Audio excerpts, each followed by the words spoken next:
Goeiedag, ons is weer saam en ons praat so 'n bietjie oor gesondheid. En is nogal 'n groot ding vandag. So is jy gesond? Wie wil nie gesond wees nie? Wat doen 'n mens om gesond te wees? Nou die internet en die tydskrifte het baie te sê oor hoe om gezond te wees. Byvoorbeeld sleutelbestanddele om gezond te wees, sê hulle byvoorbeeld, is jou leefstylfaktore vir gesondheid. Vir genesing is byvoorbeeld 'n gesonde dieet, om al die regte kos te eet, gereelde oefening, voldoende slaap, stresbestuur, sosiale ondersteuning, hidrasie. Dan nog bykomende dinge wat mens nodig het as jy wil gesond word, is die regte medikasie, 'n positiewe ingesteldheid, selfsorg, soos ontspanning, vergifnis is nogal 'n interessante een wat mense vandag ook besef is nogal belangrik. Nou so om die optimale gesondheid te verkry, moet jy jou fokus om 'n verskeidenheid van voedsame kosse te eet, soos byvoorbeeld vis, neute, olyfolie, vrugte, volgraan, suiwel, peulgewasse, bone, knoffel, kruie, bessies, neute, sade, proteïene, vleis en yoghurt. So gaan die lys aan. Ek weet daar is mense wat nou nie baie omgee vir hulle gesondheid nie, en behalwe as hulle ernstig siek word. Ons is nogal almal wil graag gesond wees. Party offer baie op om weg te bly van sekere kosse, oefen hard, koop duur vitamiene, en wanneer ons siek word, dan besoek ons die dokter. En ons doen alles om gesond te word. Kom ons erken dit. Dis nie lekker om siek te wees nie. Nou as ons so groot premie plaas om gesond te wees, dink jy nie God stel 'n groot premie daarop nie? Kom ons lees vandag se teks en ons ry saam met Jesus die jaar en ons sien hoe belangrik dit vir Jesus is om gesond te wees. En hoe? Nou Lukas 5 is ons teks van vers 12 af. En toe Jesus in een van die dorpe kom staan, daar skielik 'n man vol melaatse swere. En toe hy Jesus sien, val hy plat op sy gesig neer en smeek hom: Here, as u wil, kan u my gesond maak, sê die 1983 vertaling. En die 2020 vertaling vertaal hom beter: kan u my rein maak, sê hy. Nou die woord wat 'n paar keer voorkom in die teks, wat baie altyd vertaal word met gesond maak, beteken eintlik om te reinig van rituele onrein, om te reinig en om te suiwer. Nou twee dinge is belangrik hier. Een, die persoon se fisies siek en die spesifieke siekte was gesien dat 'n persoon onrein ook is. Nou die persoon vra Jesus om hom gesond te maak, deur reiniging gesond te maak.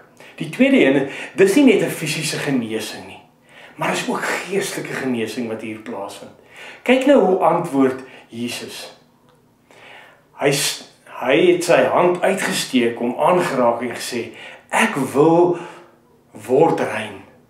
En sy melaatsheid het onmiddellik verdwyn. Jesus genees hom geestelik om rein en vergewe te wees en ook uiterlik fisies. Die melaatsheid het dan saam daarmee ook genees. Jesus het hom beveel om dit vir niemand te vertel nie en gesê: gaan wys jouself vir die priesters en bring die offer vir jou reiniging soos Moses voorgeskryf het as bewys vir hulle. Hy sê vir hom om hom te gaan wys dat hy gereinig is, want hulle gaan dit uiterlik sien. Hy is fisies genees, en nou mag jy dalk sê, maar dit is maar net die melaatsheid wat genees is, omdat die siekte gesien is as onrein. Ek dink jy gaan nou in die volgende verhaal sien, dit is meer as net fisiese genesing, maar letterlik reiniging wat Jesus graag wil doen. Vers 15. Die nuus oor Jesus het egter nog verder versprei.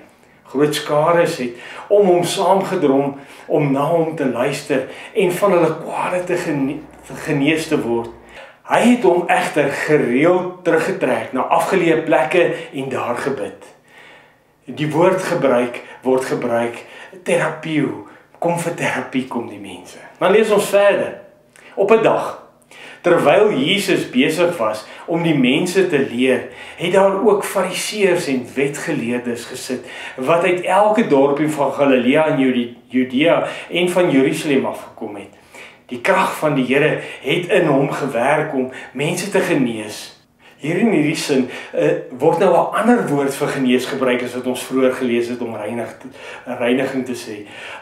En die woord beteken blootweg genees. Die ander woord wat ons nou geleer is om reinig, om te suiwer. Kyk nou hoe word genees hier gedoen. Net toe kom daar mense met 'n verlamde man op 'n slaapmat, wat 'n slaapmat dra. Hulle wou hom in die huis indra en voor Jesus neersit, maar as gevolg van die skare kon hulle geen manier vind om hom in te dra nie, en het toe op die dakstoep geklim en hom en sy slaapmat tussen die dakteëls deur laat afsak, tot tussen die mense reg voor Jesus.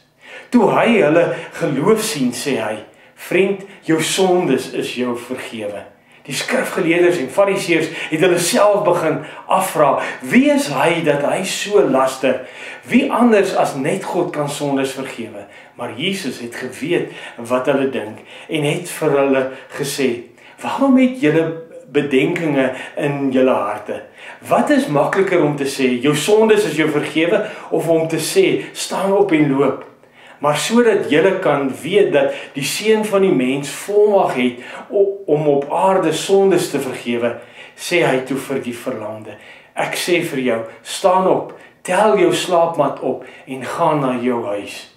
Onmiddellik het hy daar voor hulle opgestaan, die slaapmat waarop hy gelê het, gevat en huis toe gegaan, terwyl hy God prys.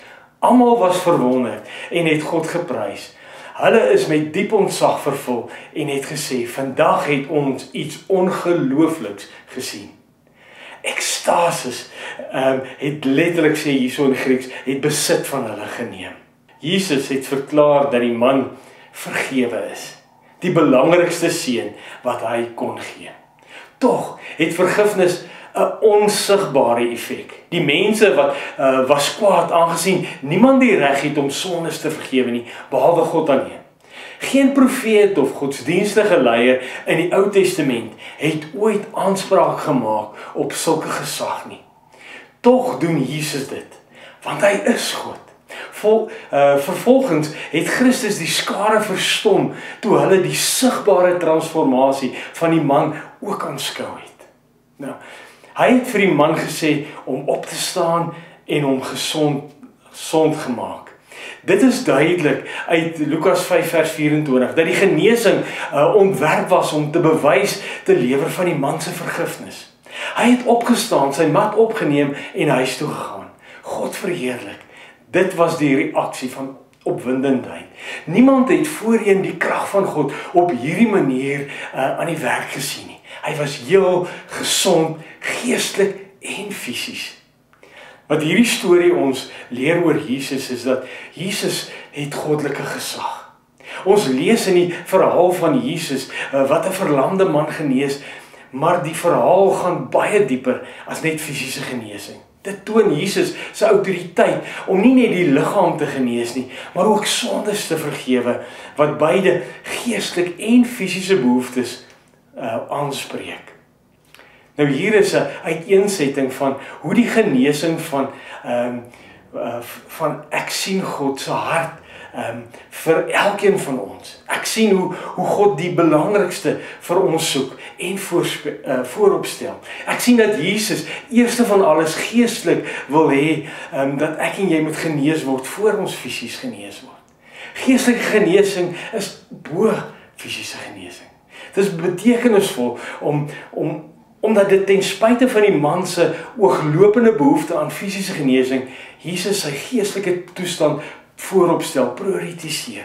Dit beklemtoon dat geestelike genesing en vergifnis van sondes van die belangrikste dinge is, belangriker as om fisies gesond te wees. Dit is Jesus se prioriteit.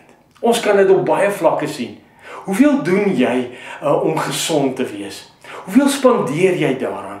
Hoeveel tyd spandeer jy daaraan? En hoeveel spandeer jy aan jou geestelike gesondheid? Genesing van sonde is ewig. Nou fisiese genesing raak die van ons se liggaam nou aan, maar na tyd as ons ouer word, gaan ons wel dalk weer gaan ons sterf van siekte of ouderdom. Geestelike genesing en vergifnis van sondes het ewige gevolge, nie net tydelike gevolge nie. 'n Mens wat met God versoen is, sy lewe is verander. Skuldgevoelens verlam ons gereeld. Vergifnis verander en verwyder hierdie versperring wat tussen my en God staan. Maar Jesus vergewe en hy herstel ons verhouding met God. Is herstel van ons verhouding nie werklik die heel belangrikste ding vir ons nie? So hoekom skep ons dit dan so baie keer af? Jesus het alle gesag om sondes te vergewe oor die geestelike en gesag oor die fisiese om gesond te maak. Fisiese genesing help niks as die gees nie genees is nie. Dan kan ons fisies gesond wees, maar dit help ons nie. Nou 'n praktiese toepassing. Herken Jesus as geneesheer van die liggaam en redder van die siel. Die vergifnis van ons sondes is 'n genade wat selfs fisiese herstel oortref. Nou Jesus se gesag in ons lewens moet op elke gebied geëer en vertrou word. Nie net ons fisiese gesondheid nie, maar ook vir ons geestelike behoeftes. Die geloof van die vriende en die krag van gemeenskap sien ons hier raak. Die geloof van 'n verlamde man se vriende speel 'n deurslaggewende rol in hierdie genesing.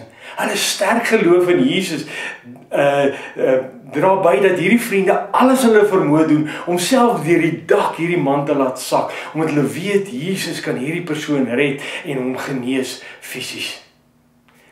Praktiese toepassing hiervan is, saam met Jesus moet ek en jy verantwoordelikheid neem vir die mense rondom ons.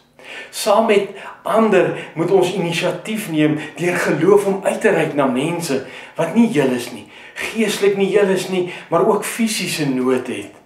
Omring jou met mense van geloof wat jou sal ondersteun en aanmoedig en om saam met Christus 'n pad te stap. En so kan ons 'n persoon nader na Jesus toe bring, of dit deur gebed is of deur bemoediging of 'n pad saam te stap en net saam met iemand dalk te bid. Nog 'n ding wat ek in hierdie teks raak sien is Jesus wat ons liggaam en siel sien. Ons sien Jesus se deernis met siekes. Jesus word geroer deur hierdie man se toestand en begeer om hom te reinig en te genees. Dit wys dat Jesus omgee vir ons hele wese, beide ons fisiese en ons geestelike gesondheid. 'n Praktiese toepassing. Soek God se genesing in elke area van jou lewe, geestelik, emosioneel en fisies. Vertrou dat hy omgee vir jou hele welstand en dat hy in staat is om jou in elke opsig te herstel en die mense rondom jou. Nou geloof lei tot transformasie. Wanneer hierdie verlamde man genees word die gedeelte afgesluit met almal wat verstom is en God loof en prys. Die genesing lei tot sigbare transformasie in hierdie man se lewe en wat mense aanspoor om God te verheerlik. 'n Praktiese toepassing is dalk, wanneer God in jou lewe werk, behoort dit te lei tot transformasie in jou lewe wat sigbaar is en veroorsaak dat mense God kan raak, sy krag in jou lewe kan raak sien en God die eer kry. Daarom is dit so belangrik dat ek en jy in ons pad saam met die Here, dat ons so dit uitleef in ons lewe, dat wanneer God in ons lewens werk, dat ons in ons gehoorsaam raak en dat ons dat as wanneer mense dit sien, dat hulle saam met ons vir die Here kan dankie sê, omdat hulle sien hoe God dalk harde hart sag maak, waar ons dalk gaan vergifnis vra vir mense, vir dit wat ons gesê het of gedoen het, en dat ons dalk saam met mense na God toe kan draai en sê, dankie Here. Dit wat hier gebeur het vandag, kom van U af. U het dit in my lewe of in iemand anders se lewe gewerk. En waar ons vir God dankie kan sê en vir hom die eer kan kom gee. So ek hoop dat jy God gaan vertrou. Dat jy God gaan vertrou in jou lewe, in jou geestelike lewe, dat hy jou hart, jou lewe en jou emosioneel kan kom verander en kom nuut maak. En ek hoop ook jy kan God vertrou dat hy ook fisies jou kom gesond maak. Maar een van die belangrike dinge is wanneer my gees en my hart en ek vergifnis vir ander mense betoon en my skuldgevoelens teenoor God en mense is genees, dat ek ook dalk fisies begin beter voel en anders ook gesond kan word. Maar dat ons vir God kan vra, want God kan ons genees. En dit is ook so belangrik dat ek en jy gaan begin uitkyk vir mense rondom ons wat deur nood gaan, fisies, geestelik deur nood gaan, en dat ek en jy dalk kan uitreik, dat ons geloof saam met hulle dalk genesing in hulle lewens kan bring. Mag ek en jy so elke dag saam met Jesus leef, dat daar wonders gebeur, omdat ons God vertrou in ons lewens, fisies en ook geestelik. Kom ons bid saam. Dankie Here.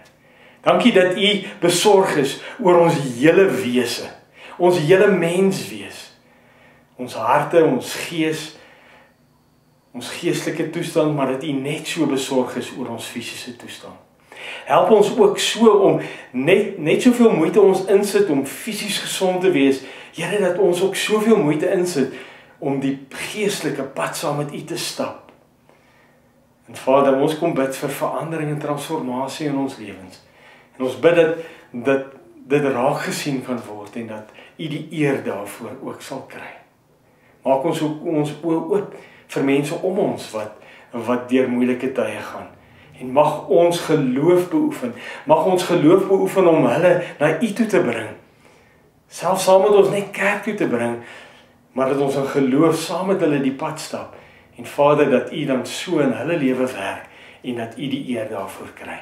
Ons bid daarvoor in ons gemeente, in Jesus naam. Amen.